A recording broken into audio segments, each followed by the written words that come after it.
Hi, this is Lucas with the Yoga Teachers College, and as you know, as part of your practice competency requirement, you need to do a 1-minute static hold of handstand at the wall. Now, for some of you, this will be easy. You can do it right away. For many of you, you're really going to get trembly, and it's going to be very difficult. For all of you, wall practice with handstand is really beneficial. Now, a couple things to remember. First of all, you'll recall that with headstand, we never do it at the wall. That is correct. Forget about headstand at the wall. We never do it with handstand. A wall is a really great practice tool. What's the difference? In one of them, our head's on the floor and we can screw up our neck. In the other one, our head's off the floor and it's actually very safe and more safe, especially initially, to practice at the wall. A couple of things about handstand. Handstand is a very frustrating pose because if you go on Instagram or Facebook or YouTube, you'll see hundreds of people all over the world showing you amazing handstands and nobody tells you how to get into it.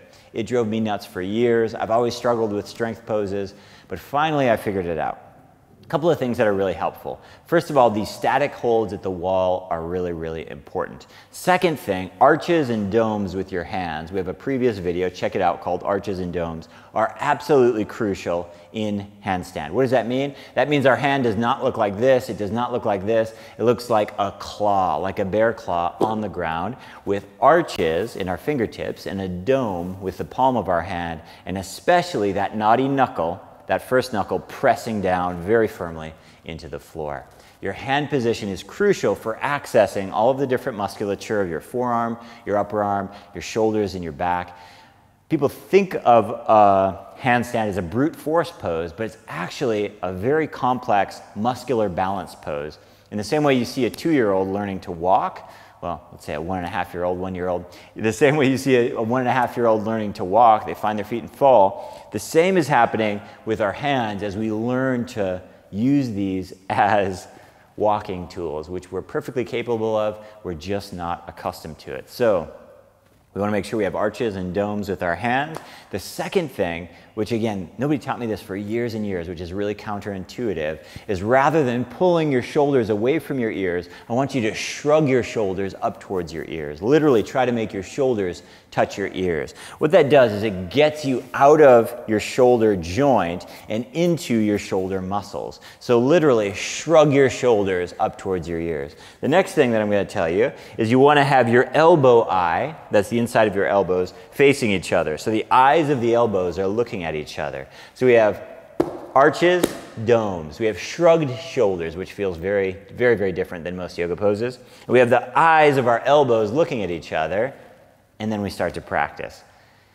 I'm going to go over to the wall. I'm going to show you 2 different ways. One is a standard back-facing wall handstand. What is that? We just walk over the wall, kick your legs up, you know how it works. The other one is a nose-facing or a face-to-wall handstand, and that's where you go up backwards. It's more challenging, and if you can, I'd encourage you to learn that one. That one will help you progress a lot more quickly.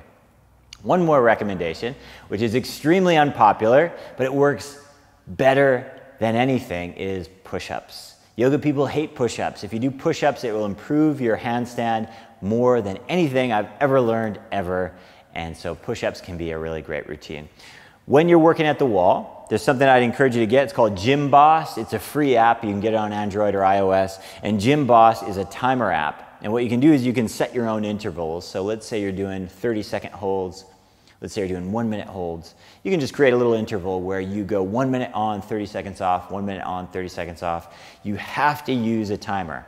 If you're practicing without a timer, I promise you, your body will force you to come down right before you have any kind of muscle failure. And in order to build strength, you need a little bit of failure. You need to push just a little bit past your comfort zone every day. So we're working towards a 1-minute hold. If you're comfortable at 1-minute holds, you can start working towards a 2-minute hold. Let's go over to the wall and I'll show you what it looks like. So I'm going to start off by doing a back-to-wall handstand. Probably all of you have done this before. And the one thing to keep in mind is the closer you get your hands to the wall, the more challenging it is. So do try to work your hands in closer to the wall. So I'm going to place my hands down next to the wall, and I'm going to kick my legs up. I'm going to walk my hands in just a little bit closer. Arch and dome in my hands. I'm going to drop my head, shrug my shoulders, bring my feet together, and point my toes. Now do make sure to use a timer here, and I'd encourage you to start with 1-minute holds if you can. Now the second version, which is less common but a little bit more useful, is a face-to-wall handstand.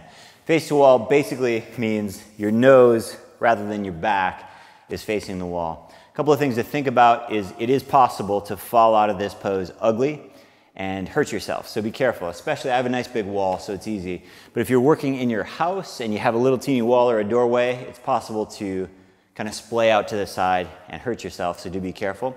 But the setup's the same, it's just backwards. So instead of kicking up, you put your hands down and walk your feet up. Walk your hands in as close as you're comfortable. Again, the closer you bring your hands, the more challenging it becomes.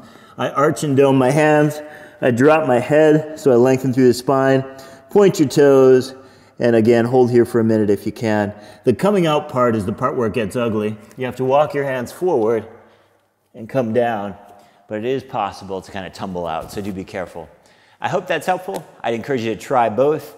Expect the nose to wall version to be more challenging, but that's normal. Let me know if you have any questions, just post them down below. Thanks.